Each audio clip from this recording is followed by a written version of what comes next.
नमस्कार दोस्तों। आपको मालूम है कि थाईलैंड और कंबोडिया का युद्ध चल रहा है।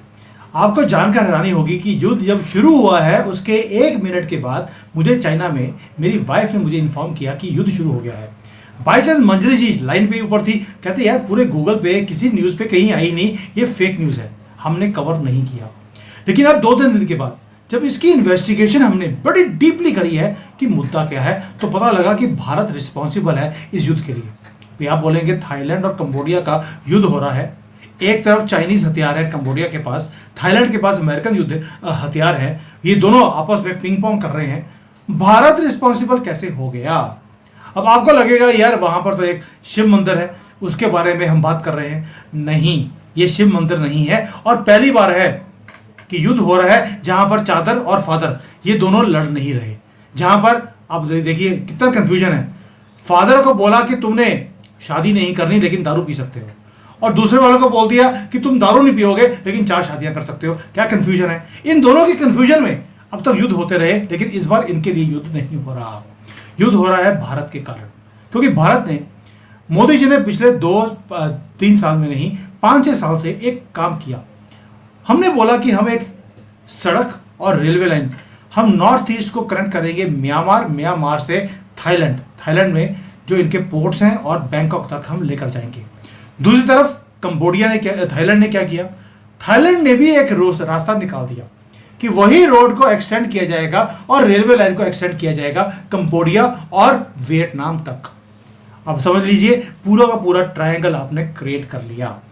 लेकिन दिखाया जा रहा है कि एक शिव मंदिर है जिसके लिए लड़ाई हो रही है और हॉट बेल्ट बन गया है ये छोटा सा एरिया। लेकिन ये रास्ता वो है जहां से हमारा रास्ता निकलना था वियतनाम के लिए, और आपको मालूम है ये सारा वो एरिया है जिसके लिए सॉफ्ट कॉर्नर है चाइना का। और दबदबा कौन चाहता है इस एरिया में? अमेरिका भी चाहता है। अब इसकी वो बात करेंगे डिटेल में कि मुद्दा क्या है, भारत रिस्पॉन्सिबल कैसे हो गया, क्या सिर्फ रास्ता है, मंदिर है, या कुछ और भी है? अब आपको मालूम है कि मंजरी जी, एक तो आपकी कंप्लेंट थी कि इनकी ऑडियो ठीक नहीं है, आज इन्होंने ठीक कर ली है। तो आज देख के बता देना कि इनकी ऑडियो ठीक चल रही है या नहीं। मंजरी जी, जय सिया राम। जय सिया राम। देखो भाइयों और बहनों, बीवी को खुश करने के लिए बहन को कैसे कुर्बानी दिया जाता है, सुमित जैन जी उसका परफेक्ट एग्जाम्पल है। खैर कोई बात नहीं, ससुराल में रहते ससुराल की तरफदारी करेंगे। पर हमारे मोदी जी ने इस पे काम, इंडो पैसिफिक पे काम 2019 से शुरू कर दिया था। और जब कोरोना आया तो कोरोना के समय उन्होंने चाइना को मतलब सुमित जी की ससुराल को इस एरिया में काउंटर करना शुरू कर दिया। तो अब वहां पर क्या है, फिर इसके बाद हम लोगों ने क्या बनाया, हम लोगों ने यहाँ पर क्वाड बनाया मतलब प्रॉपरली जापान को लिया, ऑस्ट्रेलिया को लिया, भारत है, और यहाँ पर नेवल फ्लीट्स थी इसकी, तो अमेरिका है। जब अभी मोदी 2025 के शुरू में गए थे अमेरिका में, तो उन्होंने इसको इंडो पैसिफिक नामांकन करा करके अपना प्रभुत्व यहाँ पर कायम कर लिया। तो ये लड़ाई वंस अगेन ट्रेड रूट की है। अब अगर हम इस मैप को देखते हैं तो यहाँ पर हमें ये पता चलता है कि भारत से सामान निकल के अगर इसी कॉरिडोर के सहारे पैसिफिक ओशन में पहुंच जाता है तो हम सिंगापुर तक नीचे जाने का पूरा रास्ता बचा ले जाते हैं। मतलब हमारे गुड्स को उतना ज्यादा ट्रैवल नहीं करना पड़ेगा। तो ये हमारे लिए कन्वीनियंस हो जाएगा, हम पैसिफिक ओशन में आ जाएंगे। उसके बाद चाइना को क्रॉस करके हम व्लादिवोस्टॉक के रास्ते रशिया में पहुंच जाएंगे। बीच में इस कॉरिडोर के होने के कारण हम आराम से फिलीपींस हो, इंडोनेशिया हो, जहां जहां लाओस है, सबको हम बाय रोड कनेक्टिविटी हम लेकर के आराम से इस पूरे एरिया को कवर कर सकते हैं। आपको याद होगा कि जब आजाद हिंद फौज थी नेताजी सुभाष चंद्र बोस की, ये सारा एरिया उन्होंने सिंगापुर से लेके नागालैंड तक का स्वतंत्र कराया था। बाद में जब अमेरिका इस रीजन में एक्टिवेट होने लगा था, तो कहते हैं, क्योंकि सबूत नहीं है एस्पियोनाज का, कि वहां पर सुभाष चंद्र बोस ने ही अपनी ऐसी वो ड्रग स्ट्रैटेजी की थी जिसके कारण CIA had to backtrack, वरना American force was winning in that region. तो ये है तो ट्रेडिशनली भारतीय एरिया। अब शिव मंदिर क्यों लेके आ रहे हैं? यूनेस्को ने इसको वर्ल्ड हेरिटेज साइट डिक्लेयर कर दिया है। तो अब वहां पर वर्ल्ड हेरिटेज है तो यहाँ पर उसकी मेंटेनेंस के लिए पैसा आएगा। तो वो ये दिखा रहे हैं कि दो देश हैं इतने गरीब हैं कि वो एक यूएन के पैसे के लिए लड़ाई कर रहे हैं। पर जब हम आते हैं मोदी जी की नीति पे तो वो इस एरिया में जो इनिशिएटिव है वो सागर इनिशिएटिव है। इसका मतलब है security and growth for all in the region. तो मोदी किसी को अपने ऊपर डिपेंडेंट नहीं बनाते, मोदी हर एक को सेल्फ डिपेंडेंट बनाते हैं। तो ये जो कहते हैं जियोपॉलिटिक्स में ऑप्टिक्स बहुत इंपॉर्टेंट होती है। ये जो है कि एक वर्ल्ड हेरिटेज के लिए दोनों देश लड़ रहे हैं, ये ऑप्टिक्स है। बेसिकली जब वहां पर सड़क जाएगी, रेल जाएगी और भारत से उस एरिया की कनेक्टिविटी हो जाएगी, इंक्लूसिव ग्रोथ होगी वहां हम्म। पर। तो ये अच्छा, इनिशियल यहाँ का अगर आप ट्रेडिशनली जाइए तो रिलीजन हिंदू है। आपको कंबोडिया में अंकोर वाट में विष्णु मंदिर मिलेगा, ये एक शिव मंदिर है। आपको जापान वगैरह सब जगह हिंदू संस्कृति मिलेगी, गणेश जी की मूर्ति मिलेगी, लक्ष्मी जी की मूर्ति, सरस्वती जी की मूर्ति मिलेगी, और वो इनको पूजा करते थे। बौद्ध धर्म बाद में आया। और तो वो एक फर्स्ट थिंग इज कि वो बौद्ध धर्म से दूर जा रहे हैं, थोड़ा सा वहां पे सनातन स्टैब्लिश हो रहा है। दूसरा वहां पर जो इंक्लूसिव ग्रोथ है वो स्टैब्लिश हो रही है।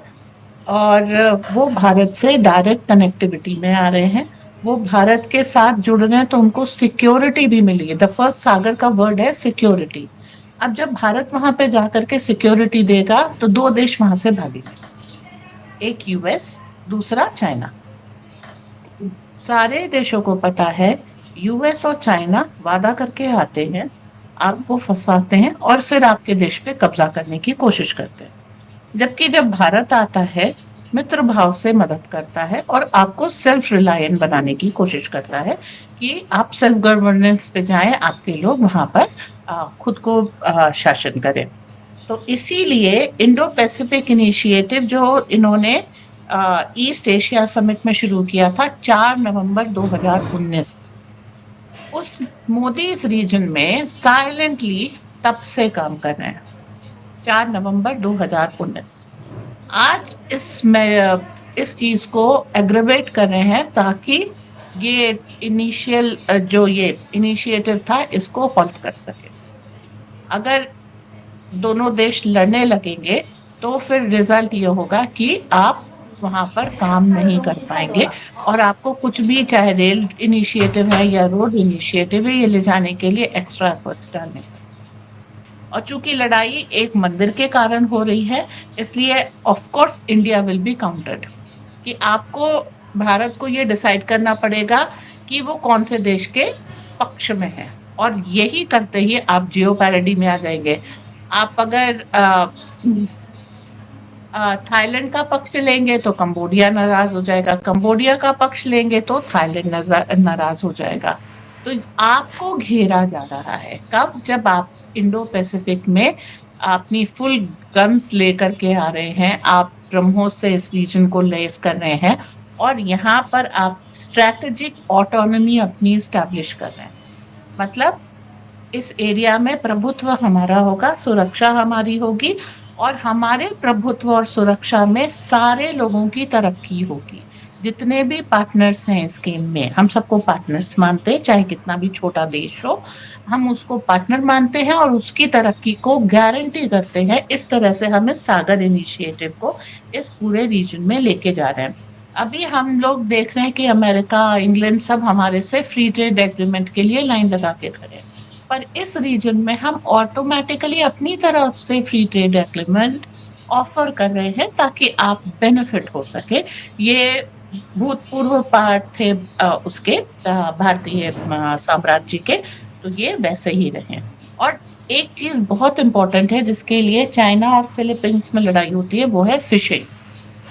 तो यहाँ पर उन्होंने हम्म। South Indian Ocean fishing agreement भी एक लागू किया है कि उससे क्लियर कट बाउंड्रीज डिसाइड हो जाएगी।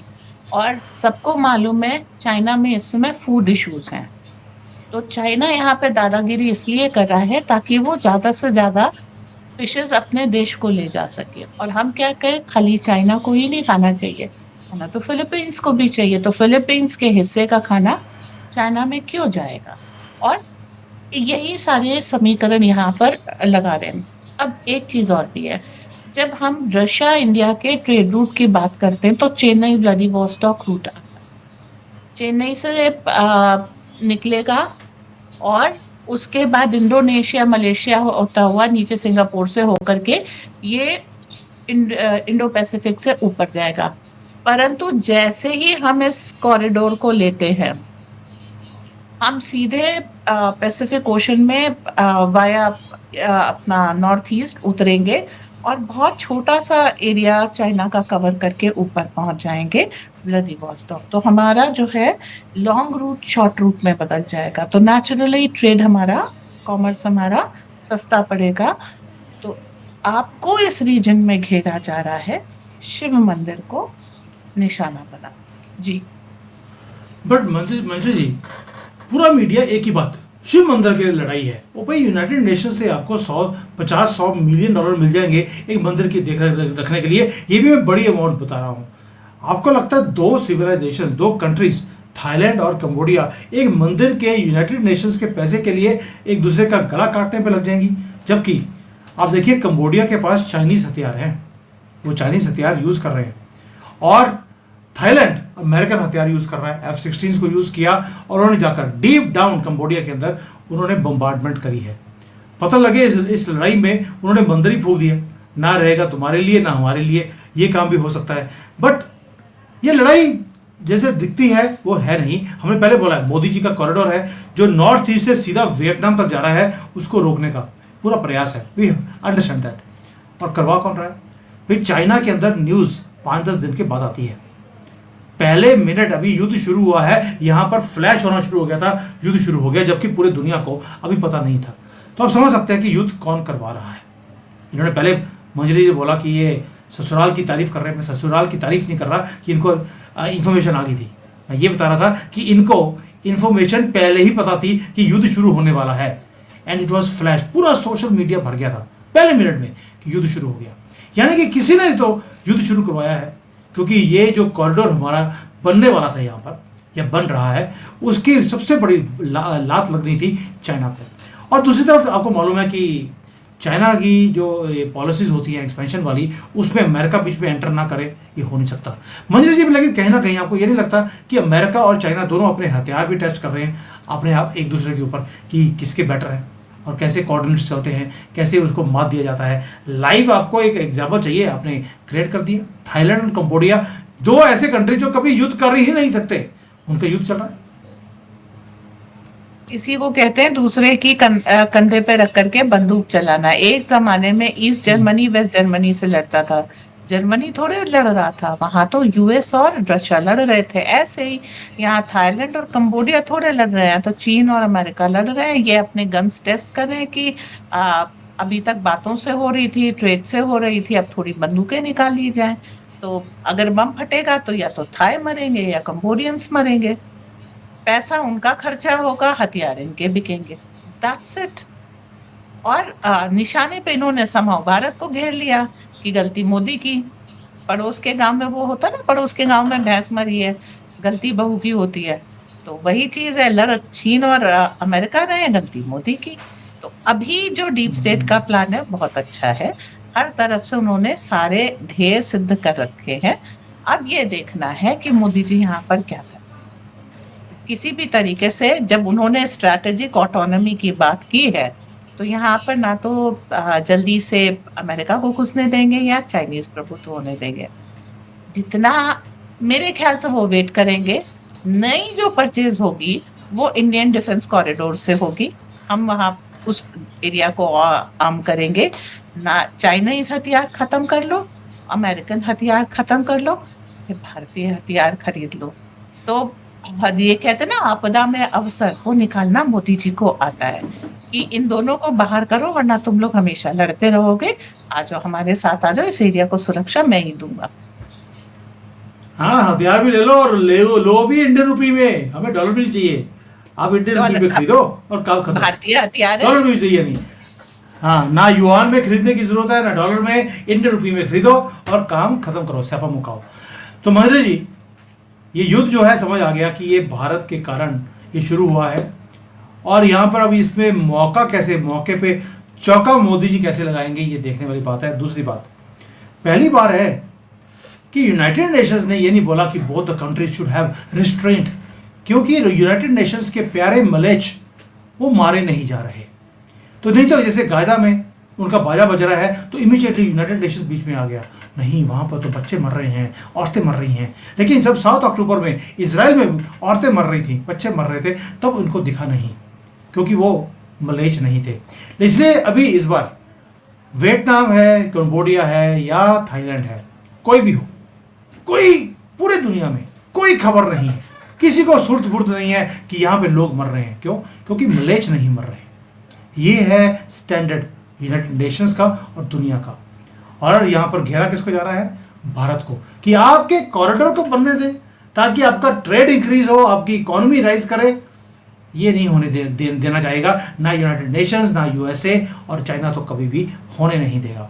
अब देखते हैं मोदी जी इसका आंसर क्या निकालते हैं। We will again come with more details about this, जितनी भी डिटेल्स हम निकाल सकते हैं निकालेंगे और लेकर आएंगे। और मोदी जी का प्लान क्या होगा, थोड़ा सा उन्होंने आईना कल दिखा दिया जो उन्होंने मॉलडीव्स में किया है। इंडियन रुपी यूपीआई चालू हो गया है उधर भी। तो मुझे लगता है कि जैसे मंजरी जी ने बोला कि हमारे कॉरिडोर जो डिफेंस का है, हथियार हमारे से खरीदो, आपके जो हमारे से हथियार खरीदते हैं उनको लड़ने की जरूरत नहीं पड़ती। और वियतनाम में हमारे हथियार खरीद लिए, उनको लड़ना नहीं पड़ा। इन दोनों ने गलती क्या करी, थाईलैंड ने अमेरिकन हथियार ले लिए, कंबोडिया ने चाइनीज ले लिए, आपस में लड़ रहे हैं और फायदा हो रहा है चाइना का और अमेरिका का। हमारे से हथियार ले लो। ब्रह्मोस, मोदी जी ने कहा था 3 ब्रह्मोस के साथ 1 पिनाका बहुत है, बस आप ले लीजिए, काम खत्म।